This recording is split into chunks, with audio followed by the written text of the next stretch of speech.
Okay, we're back. This is Mr. Baleinakorodawa from Fiji. Okay.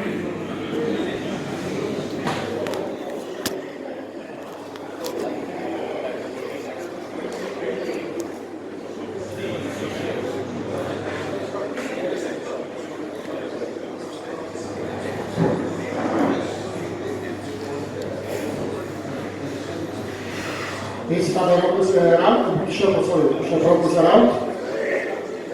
Bishop Elvis, pointed.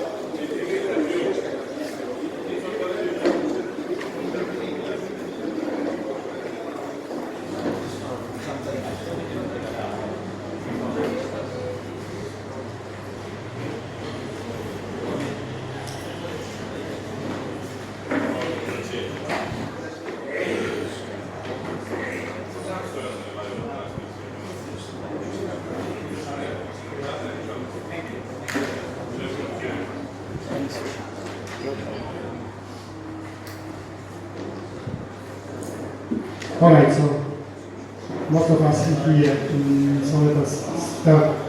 I wanted to start from something else. I have a bad news and good news. Which one you want to hear first?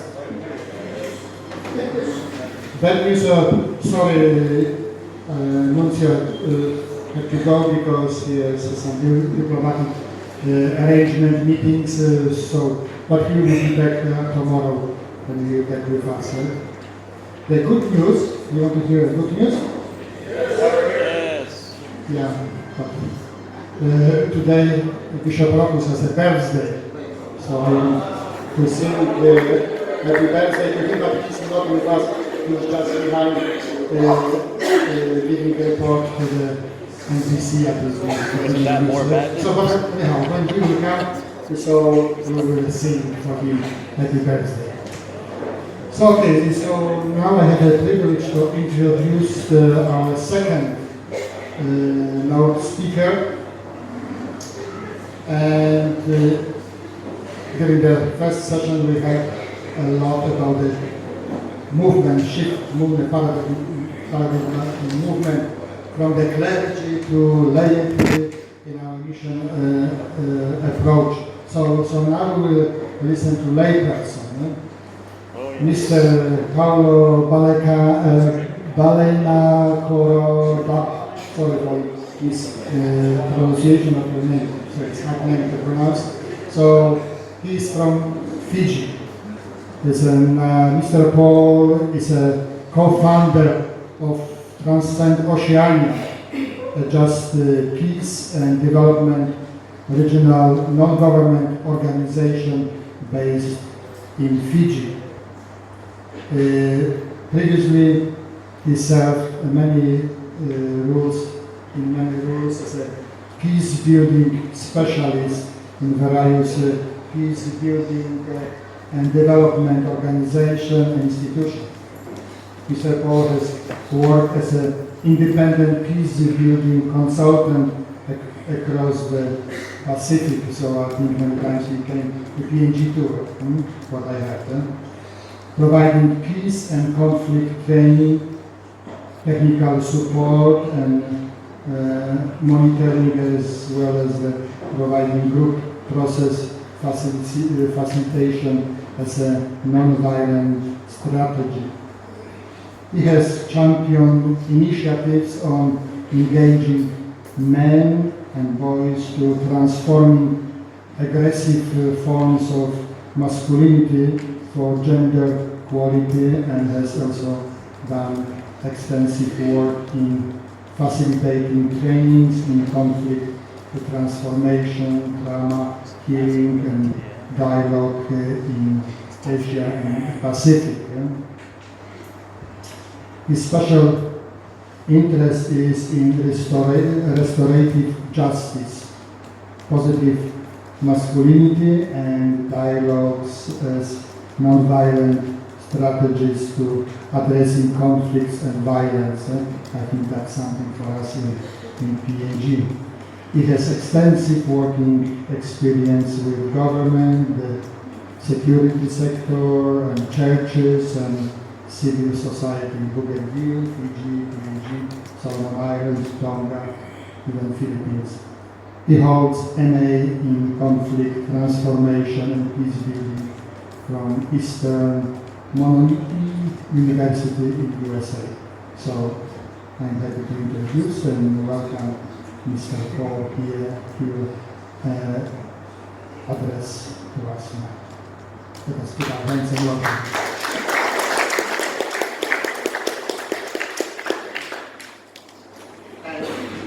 He got a topic to talk is lady in the at the forefront of the mission.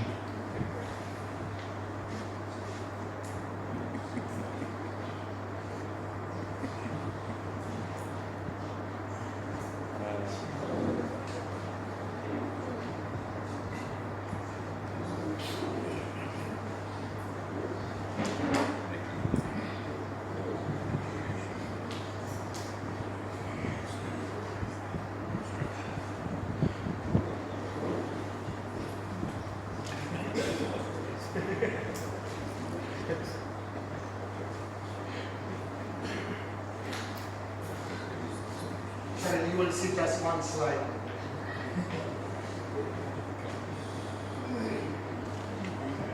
Not going anywhere. Sorry about that hiccup. Thank you very much, Father Valentine, for that introduction. I'd like to start with a little story to begin off the presentation this morning. When we came in this morning, I saw Father Valentine really busy trying to set up this whole symposium. And we were walking in with Father Clarence, and the first thing he said, "You look very stressed," because of he's trying to put things together. So there's this story about this priest somewhere in the Pacific who was trying to put together a big gathering in his parish. And so the people came on the day the gathering was supposed to be held. They were seated, he was still running around trying to organize. And then he came to the mic was turned off. He forgot that the mic was off and he was trying to speak, the mic wasn't, the sound wasn't loud enough for the people to hear. And so he said to the people, "There is something wrong here." And the people said, "And also with you." Your Eminence, Cardinal John Ribat, MSc, Your Excellencies, the Archbishops and Bishops of the Catholic Bishops Conference of PNG and Solomon Islands, Reverend Fathers, members of religious congregations, seminarians, and my fellow co-workers in the vineyard of the Lord, the lay people of the Catholic Church of Papua New Guinea and the Solomon Islands. Nisa Bulabinaka, I bring you very warm greetings from Fiji, and I bring you the prayers of our people for a fruitful and successful symposium on the theme, Baptized and Sent. I am indeed humbled and at the same time honored and privileged to be standing before you all to speak on a central part of my faith as a baptized Catholic, lay Catholic. The mission dimension of my faith that calls me to become the visible expression of the invisible love of Christ to others, particularly to the lost, to the neglected, to the poor, and to the unjust, violent situations that calls for the enlightenment of the gospel. As I stand before you, I'm conscious that I'm speaking to theologians, I'm speaking to philosophers, and I'm conscious of the pressures that sometimes presenters have to be able to deliver to meet the expectations of the audience. At the onset, I must say that I am just a basic layperson that's trying to understand God in my life experiences. So, when there is time for questions afterwards, please do not ask me questions that are related to theology or philosophy because I will not be able to answer that. Ask me practical questions about how mission is done. I will be able to answer those questions. I grew up in a very remote and rural, poor part of the northern part of Fiji Islands. my father was a catechist, and my mother was a convert from Methodist.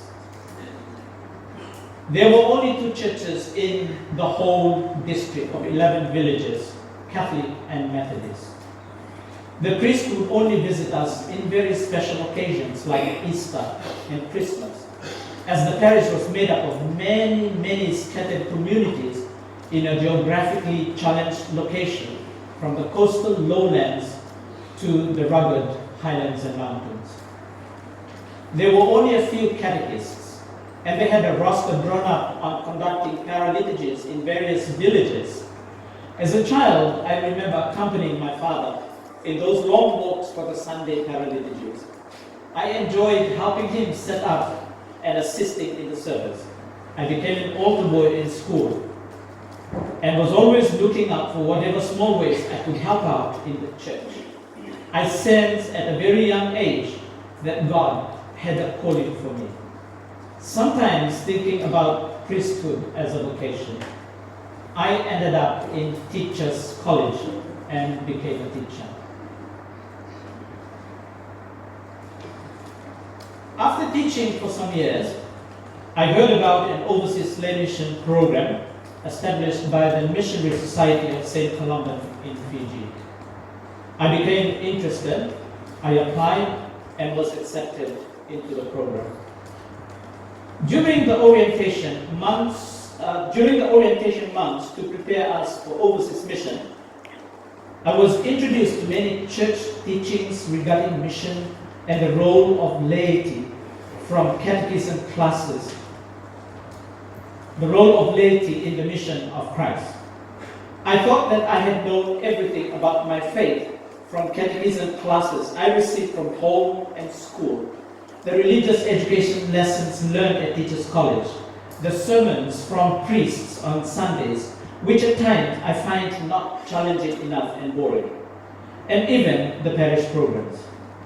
I appreciated those courses that I took with my colleagues to prepare us for overseas mission. Those formation months helped to ground us in our faith and to prepare us to understand the how of doing mission. So courses on the Bible, missiology, basic theology, intercultural living, clinical pastoral education, basic counseling, catechism of the Catholic Church, the Catholic social teachings, etc., were all very helpful in understanding the various dimensions of our faith. Towards the end of our formation orientation program, we were informed that we would be missioned to the Republic of the Philippines. When we were told that we would be missioned to the Republic of the Philippines, we asked a lot of questions about what life was like in the Philippines. A Filipino priest on mission at the same time in Fiji was invited to come and do some orientation about the Philippines. I remember very clearly his first question to us that particular morning. What would you do when you arrive in your mission country and you find Jesus there standing with the people?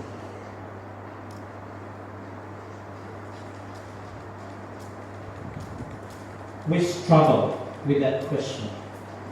But it was that very question that taught me that mission was not about bringing Christ to others through your life, was not only about bringing Christ to others through your life, more than what you say or preach, but it is also about finding and encountering Christ in others and in the situations in life. Because we are lay people, we go with our gifts on mission. I took with me the gift of a teacher and used that to share and learn about Christ with the people I lived with in the Philippines. For 3 years, my mission was with the incarcerated at the Olongapo City Prison in the province of Zambales, 4 hours to the north of Manila. I lived in a little squatter settlement within the boundary of Immaculate Conception Parish in Barreto. I was introduced to prison ministry by a priest in the parish. And we soon developed a team composing of lay people to respond to the needs of the incarcerated. We spent most of our days journeying with the male and female prisoners, the youngest being a 12-year-old male and the oldest a 72-year-old. Many times there was nothing we could do but just to be present there with them and to be a sign of hope when hopelessness is all they experience. I soon learned that mission is also about presence. Having to be with people, to lend a listening ear and heart during times when people need someone to listen to them and value them in times of challenges, of difficulties and hopelessness. We started catechism classes that was open to Catholics and non-Catholics alike. Those sessions focused more on Christ's way of life and what he did to save the world rather than the specifics of the Catholic faith. The sessions then would lead to talking about the issues that led them to prison and the spiritual and the psycho-social impacts on their lives, the lives of others, particularly the ones that they have hurt and the communities they live in. We also established a non-formal education class for the illiterates, teaching them basic reading, writing, and arithmetic. A good number of inmates were the illiterate Aitas. They were the natives who lived up in Mount Pinatubo before it erupted in 1991. They are like Melanesians sitting in this room, like you and I. Only that they are short in nature, short and small in nature. When I first visited one of their communities, they told me that I was not real because I was tall and big compared to them. Then they started calling me a name in their dialect, loosely translated as a hybrid Aita. I remember Solomon, a 30-year-old Aita, who was one of my students and was attending court sessions on a weekly basis for a few months on a murder charge. Because he couldn't read and write, the court officials would always prepare the stamp pen when he arrived so he could sign with his thumbprint. When after 6 weeks of learning, he next appeared in court, he demanded a pen from the court officials and scribbled his name in front of them on the form. The court officials were in awe. It was a very proud moment for Solomon and for those of us who were working to ensure that the human dignity and the human rights of prisoners were respected. I learned that mission was also about working to ensure that the dignity and rights of people were respected and promoted all the time. Providing pastoral counseling and mentoring were also offered on a regular basis in the journey with the inmates to understand offending and its impact on those offended, the community they live in, and on themselves as offenders. The processes also help inmates think about how to make things right. The process of making things right not only included what offenders think and feel needs to be done, but for a bigger part includes the needs of the victims and the community. The restorative approach resulted in some organized meetings, mediations, and dialogue between offenders and victims that led to some form of reconciliation taking place. Apart from visiting the families of inmates, part of the work was also to visit the death row inmates from Olongapo at the main prison in Muntinlupa in Manila. Imagine the feeling you would have when you know you were numbered for execution. There was nothing else we could do except to visit them and to assure them that Jesus still loves them. Those visits were some of the most difficult moments of my life. I wished I had the power to reverse the decisions, but I was helpless. I remember being present with thousands others protesting the execution of Achakarai, who was executed through lethal injection and during my second year of mission. The message we wanted the people to know was clearly reflected in the banner that we had in front of us and on the t-shirt that we were wearing. Why do we kill people? To tell the world that killing is wrong. My 3 years of mission in the Philippines ended in 1999, and I was asked to return to Fiji to do reverse mission work. I was involved in many reverse mission initiatives. I realized that there was a lot of mission needs back home, and that we can involve lay people in those missionary needs. The mission needs I experienced in the Philippines were basically, the mission experience I had in the Philippines were basically the same with what we would have back at home. But what that mission experience in the Philippines exposed me to was cross-boundary, cross-culture mission, and taught me many ways of doing practical mission. I was largely involved in raising awareness about mission in the local church and setting up lay, local, intercultural, mission-oriented groups consisting of adults, youth, and children, using the 7 steps of Bible sharing as a tool. The groups would come together on a weekly basis to pray together, using the Bible, and decide on a cross-boundary, cross-culture activity based on the messages from the Bible to do together as part of their mission work for the week. As you would know, the next meeting they would reflect on their mission experiences before deciding on their next mission activity.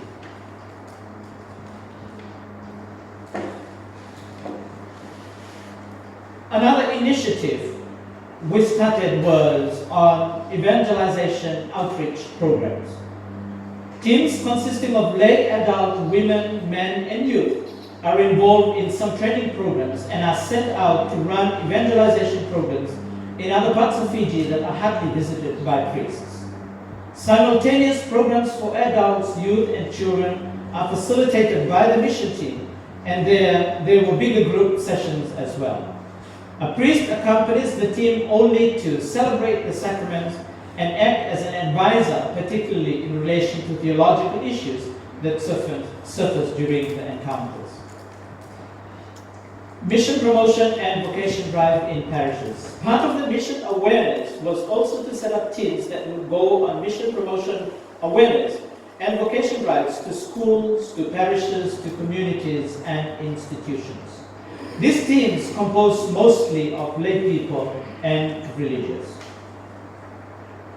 I want to talk a little bit about how I experienced mission in my parish.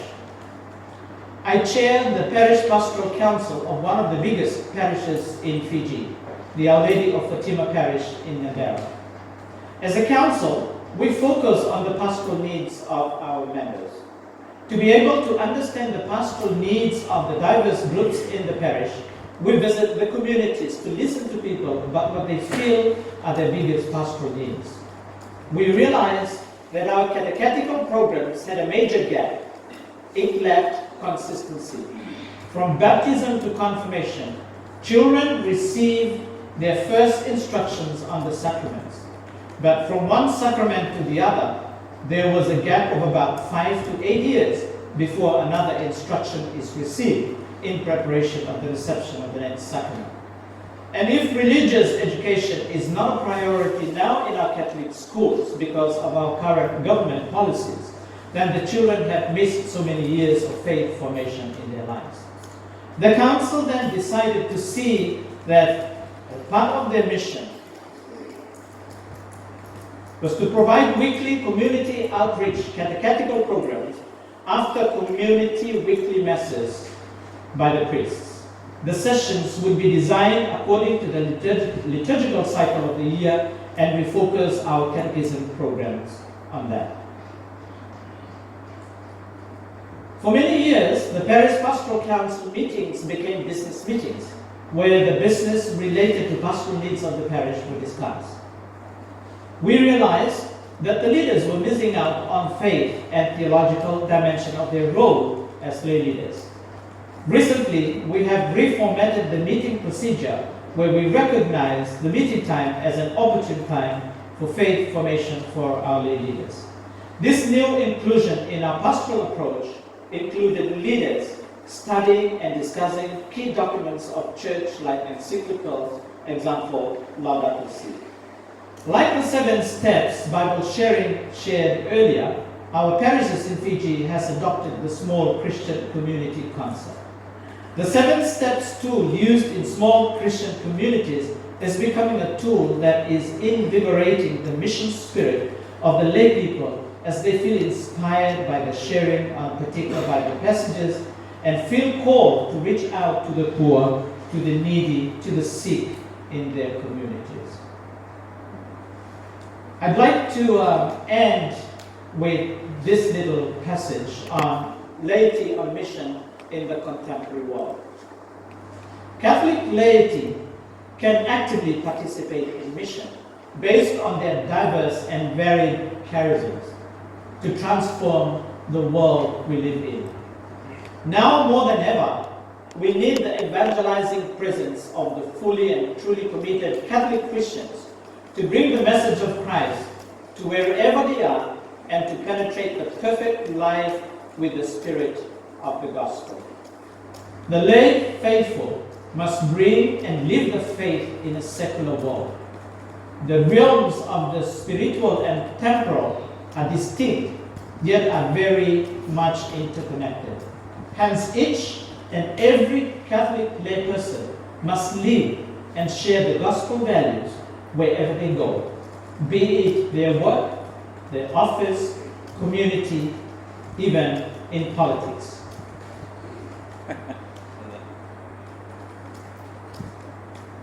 And I end with 3 questions that I would like us to reflect on. The theme for this symposium is baptized and sent. It seems that in my reflection in the Pacific, that there is a general lack of participation of laity in mission in the Pacific. Is it because of a lack of understanding and catechesis on mission?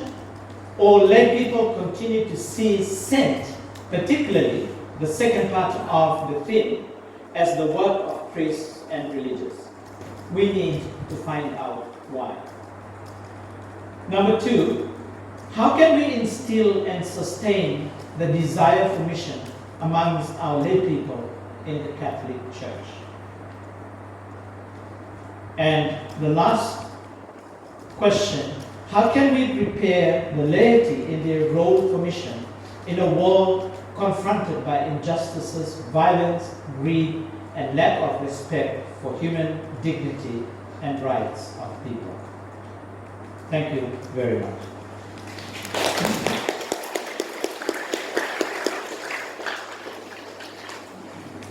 Thank you very much, Mr. Paolo, for your sharing as a lay person from your own experiences, and I think we see and we somehow come to our own experiences as well. Right?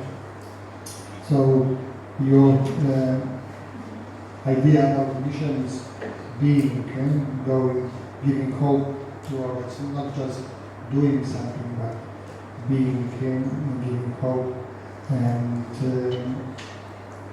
crossing cultures, countries, and the witness. So, thank you again very much. So let us put the hands again for Mr. Paul. So now we have a little bit extra time for some questions. We will have already 3 questions which maybe we'll put on the paper for discussion this afternoon, but now the forum is open, floor is open for those who would like to ask Mr. Paolo for something which you are not clear about, so for some clarification, as he said, no theological questions, but practical, so he is very much a practical person. Anybody wants to? Okay. Yeah, my question is not philosophical question or theoretical question, it's a practical question. Paul, I'm very proud of you being a lay person, doing mission, being with your people in the Philippines and maybe in other countries too. The question is, being a lay person, working in a mission somewhere away from your home, what would be the advantages and disadvantages as a lay person working in the mission? I hope it's a very simple question. No?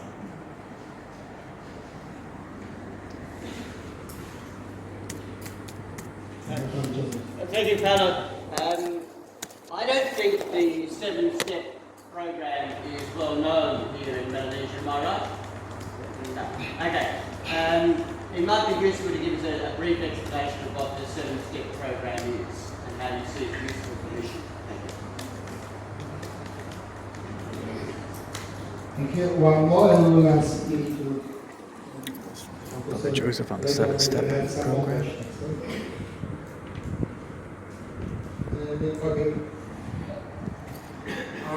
Thank you, Mr.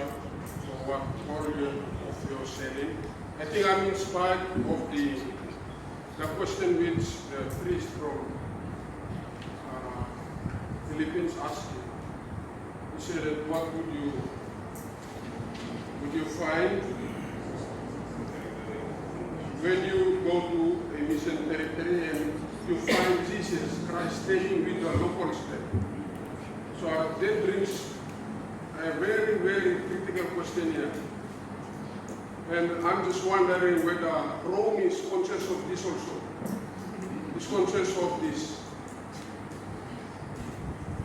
When he sends missionary to local areas to evangelize there, but remember, what if Jesus is also standing there with the people? Thank you. Would you like to answer now? You have for sure more questions here.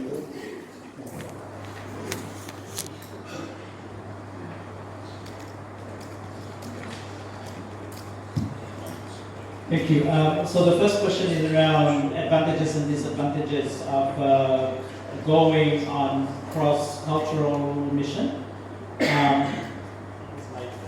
Sorry? As a layperson, yes. So it wasn't easy at first to live in the Philippines, given that it was a different culture. I then got used to eating rice in the morning, rice in the afternoon, and rice at dinner for 3 whole years. But you know what, when I got back to Fiji, and they prepared a big feast at home when I arrived, and there was no rice, I couldn't eat. So I had to ask them to cook the rice because I was used to rice. So I'm not sure that's an advantage, but it's a challenge because you are moving into an unknown culture, and there are things that are very different from what is known to you, and having to live and experience the lives of people in that kind of culture. One of the big advantages for me was having to experience mission in that nature, which I wouldn't have when I would be back in Fiji. It's experiencing what mission is like in a culture, in situations that's very different from yours. And that provided a lot of learning opportunities for me as a layperson in what mission is all about and how to practically do mission in different kinds of situations. There were 5 of us from the Pacific, 4 from us, 4 from Fiji, and 1 from Tonga. And so we were all involved in different ministries.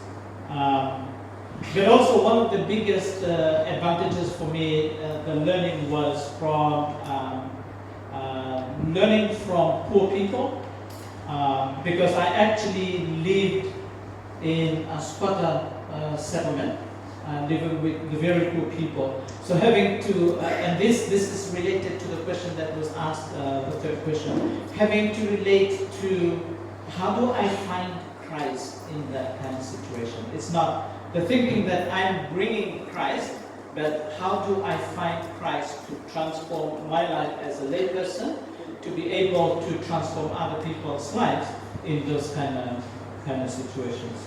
So I'm not sure if I'm answering the first question correctly.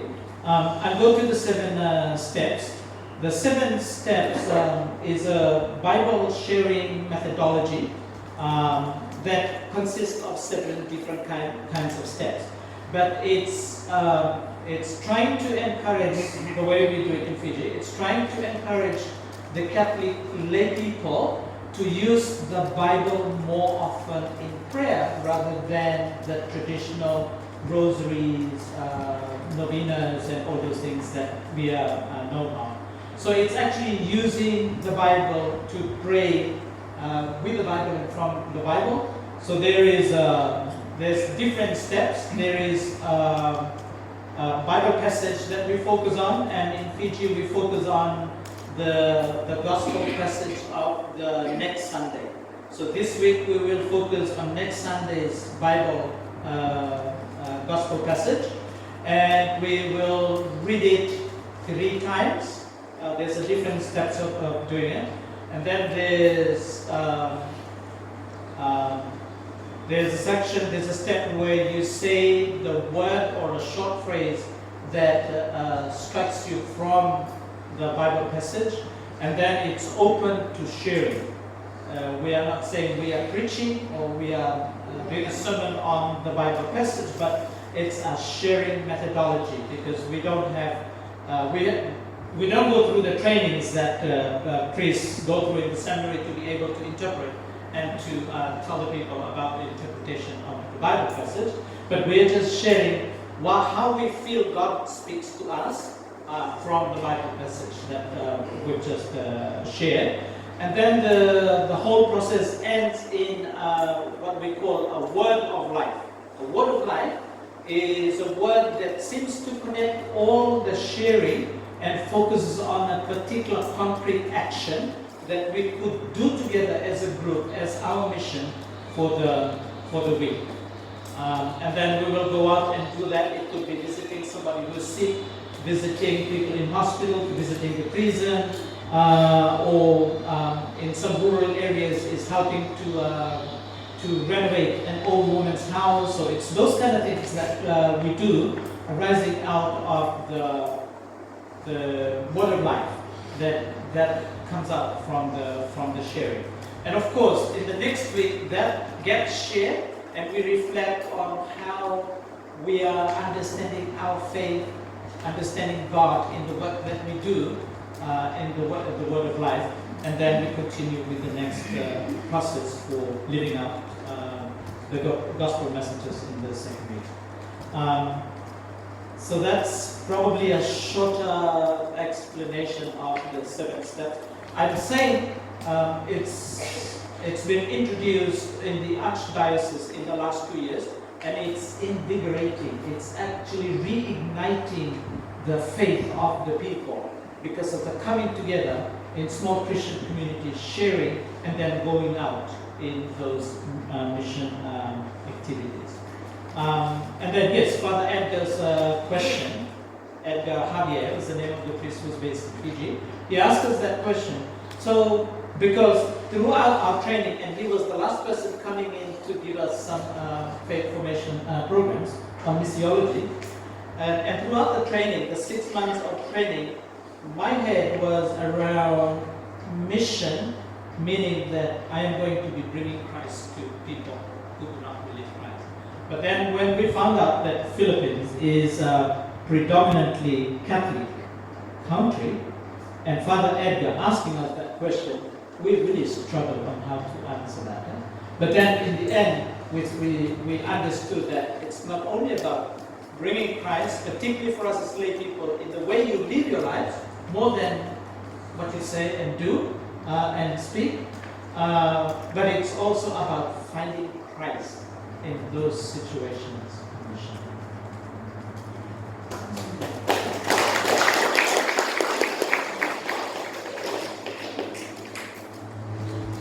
Thank you. That was the first set of questions. Do we have the second set of questions? Okay. I just want to, I'm a lady.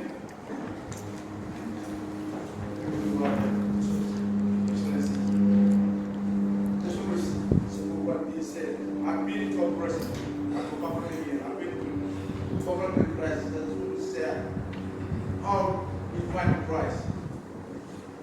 I'm not doing this song. We do have every Would you evening. like to come up to the microphone? We might need you there.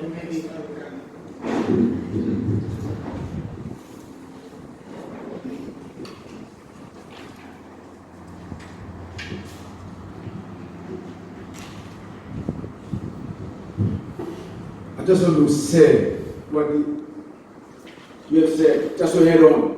I have experience, I'm a Papua New Guinea, and I've been to a certain operation outside, and I have seen Christ. Like what he said, what Ashton said. I just want to say a short remarks on how we experience. I'm a policeman in it, and I've been to Bougainville and I've seen how Bougainville recap, how Bougainville seen the Christ is the center of their life, and they bring peace to Bougainville. Now it's Bougainville. Every afternoon, very short, every afternoon we usually have, in Bougainville we have small areas, AOs, operation areas, where 10 policemen, 2 army are there, with care centers. And they usually have, we have Catholics, we have SDAs, we have Pentecostals in the care centers. And my observation to the faith they have, the faith brings the peace to Bougainville. Because every afternoon, when 6 o'clock strike, 6, we have devotion every afternoon. We pray. They pray they pray themselves in every area of denominations. And we have seen the truth and we have seen the mission that laymen and the forces display as a baptized and sent. I'd like to tell you a story of a priest. He was the chaplain of the police force. And I have seen him. He really do his mission. He's a father, he's late Father Louis Manny. And he was a chaplain in the police force. And that time, most of the priests, brothers and sisters in Bougainville was just because of the crisis, they left. Nobody to perform as priest to do his duties. But Father Louis Manny was so confident. He was in police uniform and he was sent as a mission to with the police force, but he performed his duties as priest. To every area inside where the bullet is, he was there. He was there. And probably I like him to say, a church can recognize him as a really true missionary to go out and do his mission as a priest. And I salute you for that. So, laymen, to make it not short, laymen make a difference. Laymen must teach and taught certain pastoral work to be a layman so they can help, really help the priest, brothers and sisters. Thank you.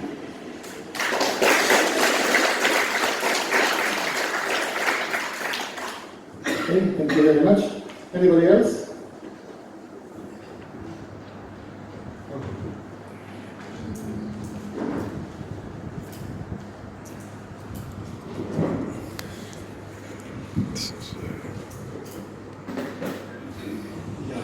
My question, actually, I would like to address one to Father Clarence and another practical. He's a bishop, so we can't hang it. I was ordained a priest in 1974, and before that I was already a missionary in the Philippines. And I remember that when I was ordained, it was during the period of the crisis in the church, and there were a lot of questions, as if going to the missions was, why do you go to the mission, but God is already there? And you know, remove your sandals because God is already present. And so, and yet the command of the Lord Jesus is very clear: go and bring the good news to the whole world. But we cannot deny that there has been a time, a very serious crisis, whether we have to go and announce and witness. So that I would like somehow to address this. But the other is in connection also what was asked before. Me, I have always found a little bit, and I would like to ask as a layman, because when it's true, when we go, the Lord was already there before us. Tomorrow we are celebrating the feast of Blessed John Mazzucconi, who was murdered, who was martyred on Ullard Island. One of his companions left a beautiful, it's very interesting to read what Father Charles Saverio wrote about Ullard, where they have never seen a foreigner before. So, and when you read his experience, he says, yeah, God was there before us, but also the devil.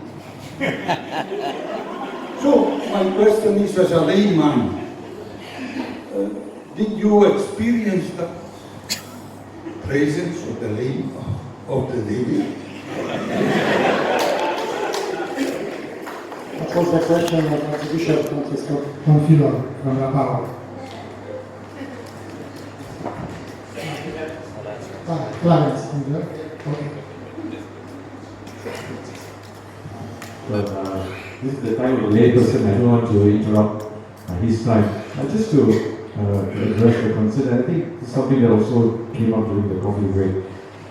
Maybe it wasn't clear on my part. I think what we have to remember is that the missionary command doesn't not exempt us from going forth, and I think that remains, so that we need to go out. But what I struggle with also is the how. The how do we go forth and proclaim Jesus to others? And I think that takes on a different phase in different places, in different eras that we have lived in.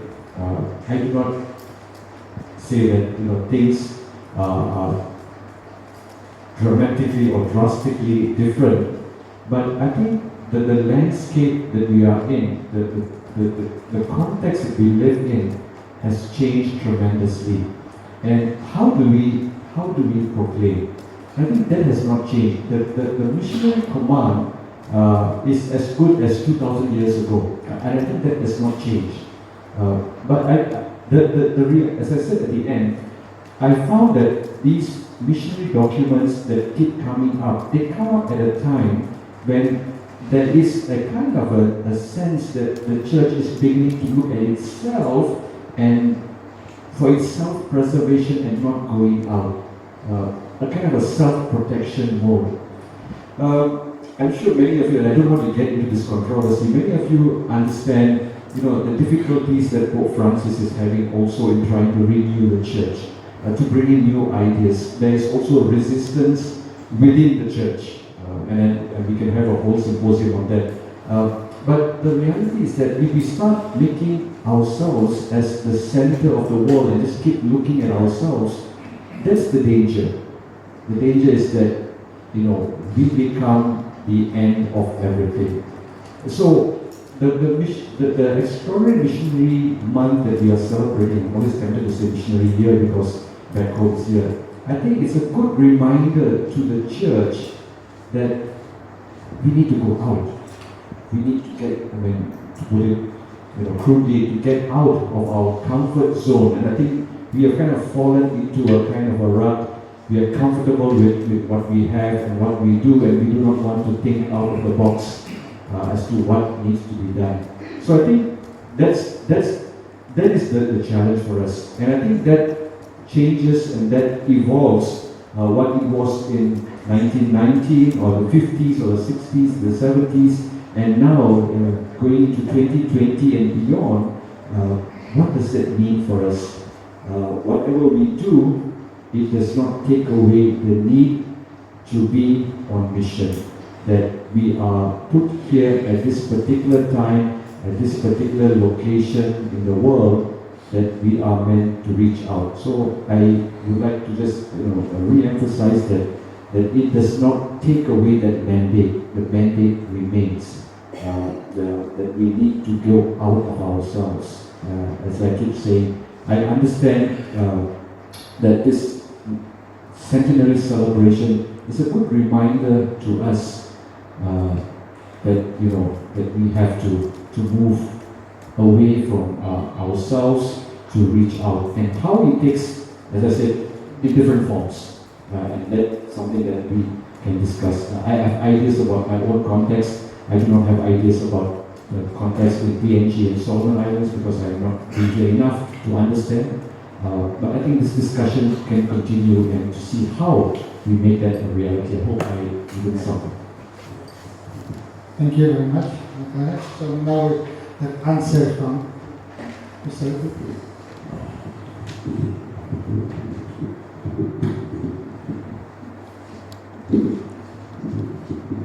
Thank you for the question, Bishop. I'm not sure what you meant by devil, but I did experience the devil on a daily basis, and even up until now.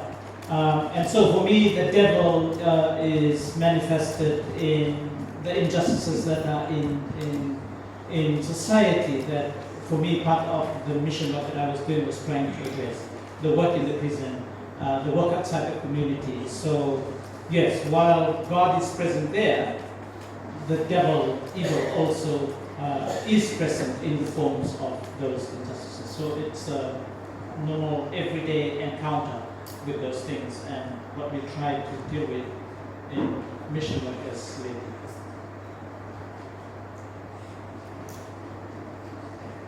Any more questions? Okay.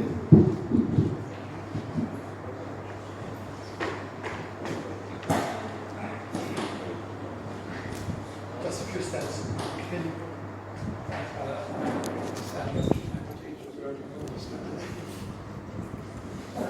This is absolutely fascinating.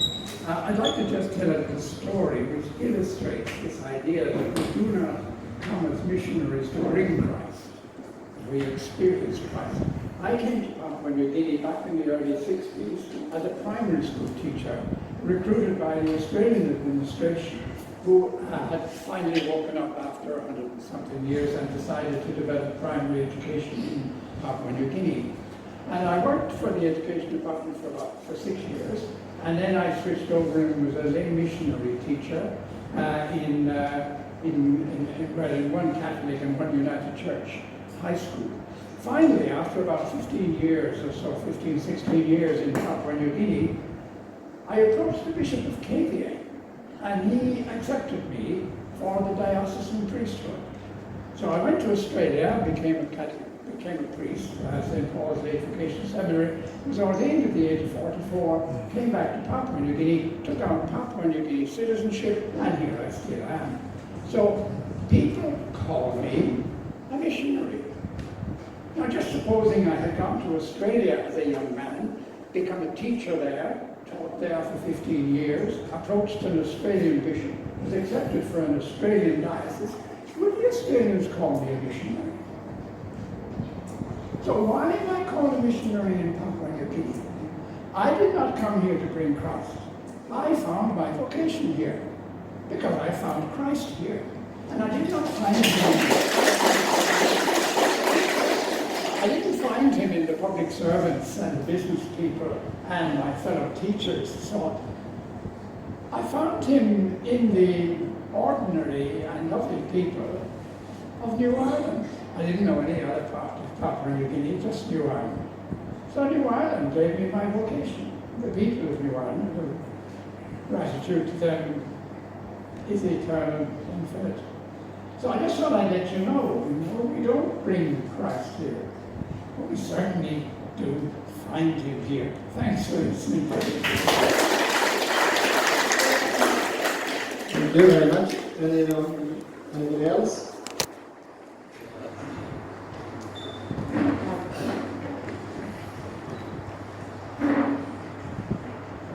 I appreciate all these sentiments about coming and finding Christ.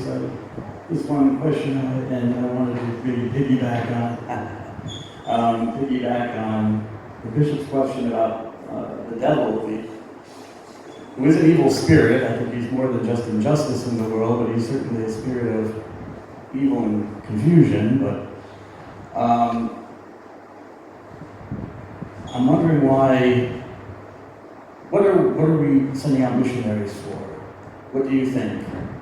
Because what we're celebrating tomorrow, the feast day of Blessed John Mazzaconi, if I understand correctly, the color will be red.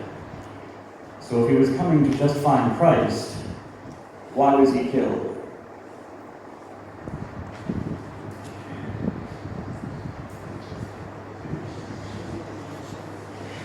Anybody has an answer or another question?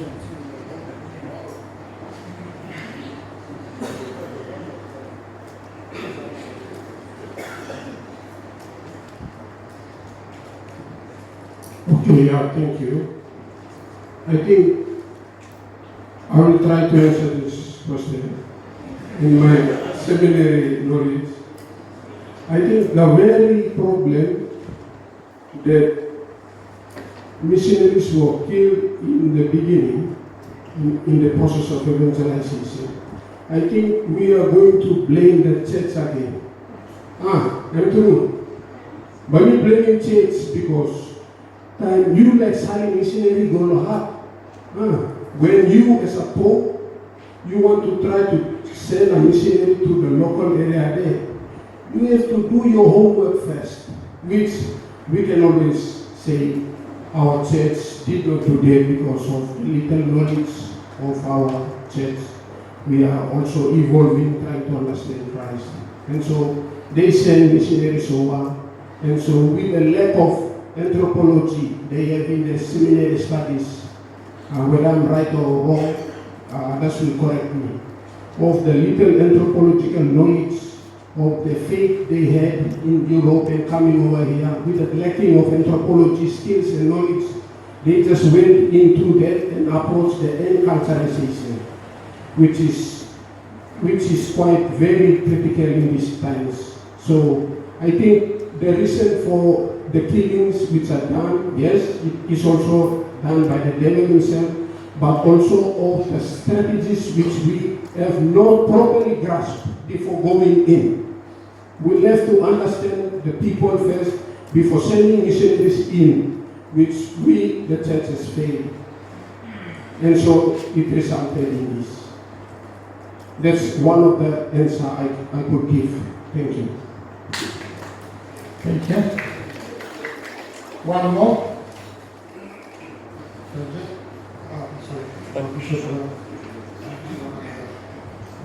Yeah, a question that I would like to ask, especially to Father Clarence from Malaysia, is how do you do evangelization in the country where the laws of the country go against evangelization itself? And, like supposing, like Japan has been, the missionaries have been there for so long, and yet there's so few Christians there, Catholics, until now. In Thailand, 0.3% only of the population is Christian, and probably many other Muslim countries. And yet the reason why we are holding this symposium, why we have this baptize and send, is to create, as you said, to revive the awareness, the commitment of the church to mission. And I remember John Paul II in his, during the turn of the century, of the millennium, he published that encyclical, Redemptoris Missio, where he was lamenting the fact that the work of the mission is still, he says, just beginning.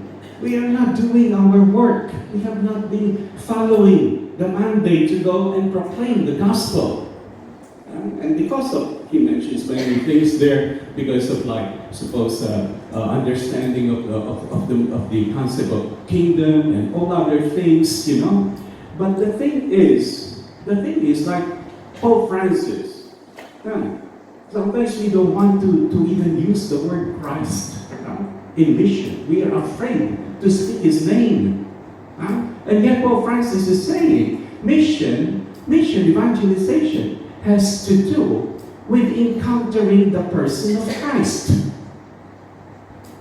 I mean, you cannot but mention Christ when you evangelize. And then, of course, in Evangelii Gaudium, he mentions that, and even in the Gaudete Exultate, that one of the important qualities that we should have today is boldness and courage. That's what he says. We have to be bold. We have to be courageous. And of course, especially tomorrow, we're going to celebrate the Matsukoni.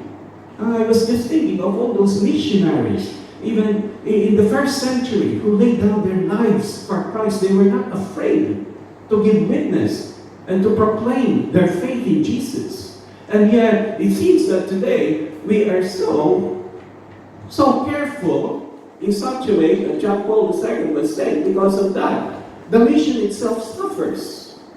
And he says, one of the main problems is because of the missionaries themselves and the concept that we have of mission. So anyway, this is a question. Who has answered? Who has answered for this question? Is it for the speaker? Or? Would you like to comment on the question? I think it's a question addressed to Clarence. Oh, for the Clarence. We're going to hear it again.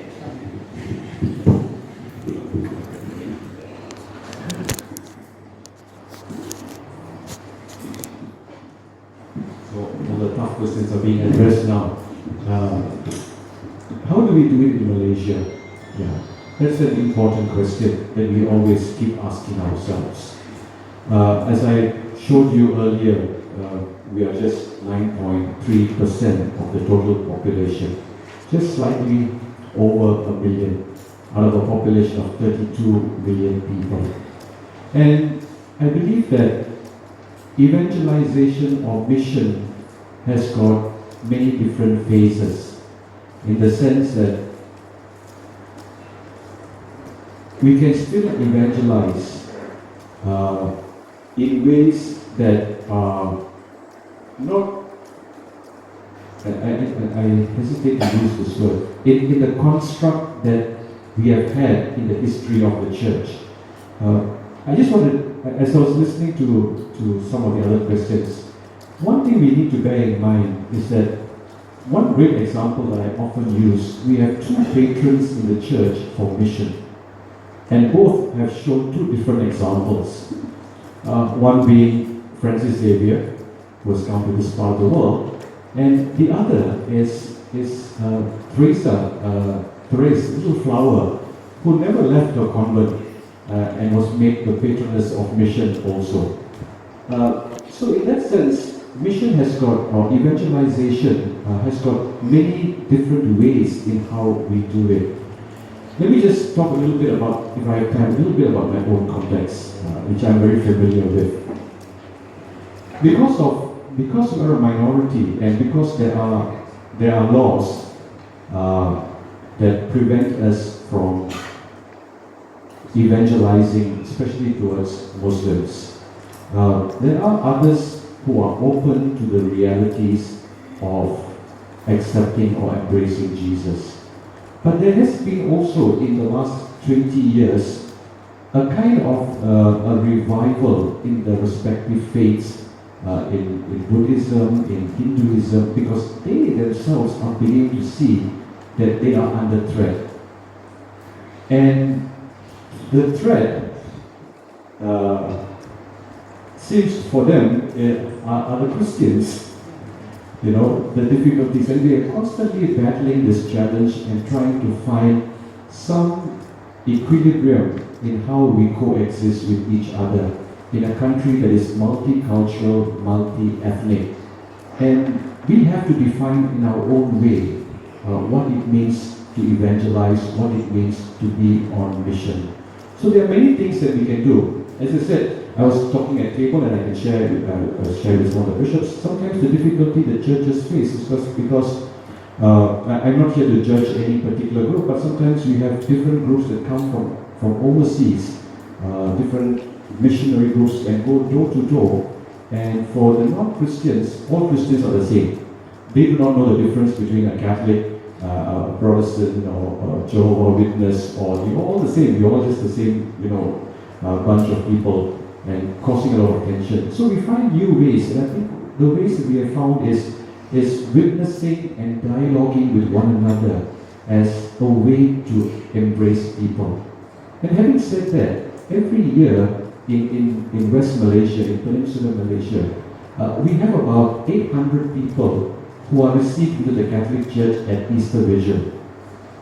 800 people, despite the challenges and the difficulties of not being able to say, Jesus is your Savior, come join us, So, there is also a way that works for us. For us, I'm saying, I do not know if that works here, but for us, that seems the way God is revealing Himself to us in terms of proclamation. So people are attracted. And we ask them, what are your reasons? All the reasons. Some of them said that, Father, I was educated in a mission school many years ago. Because of my family ties, my parents who are alive, I didn't want to offend them.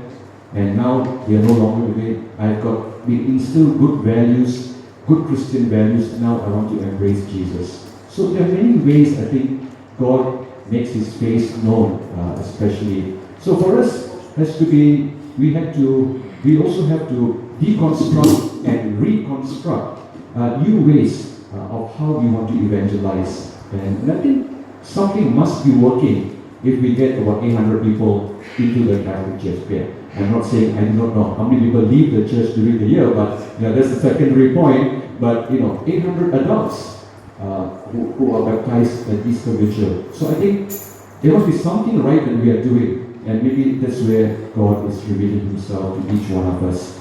I think, so there are difficulties, there are challenges. And I think for us has been to find new ways, new creative ways. And this is how we are finding. Dialoguing with one another, being bridge builders in communities that are torn, has been an integral part of our existence also in Malaysia. So the church has been very much involved in interreligious dialogue, ecumenical work. And I can proudly say that the Catholic Church has been the catalyst or the prime mover in these areas.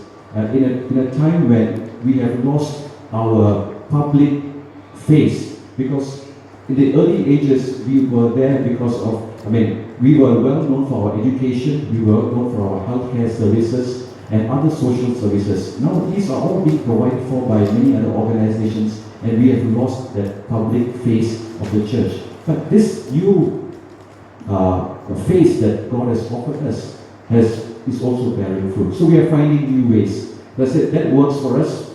Something else may work for PNG. But just to reiterate what I've been saying, I think that there's not, we are not dispensed from proclaiming Jesus, but the how do we do it? We are still proclaiming, maybe not as explicit as how some of you would like us to do, but that causes itself a barrier, puts a wall for us. So we find new ways and how. And I think, thank God we have all these adult conversions that happen. So I believe that God is working in a mysterious way amongst us.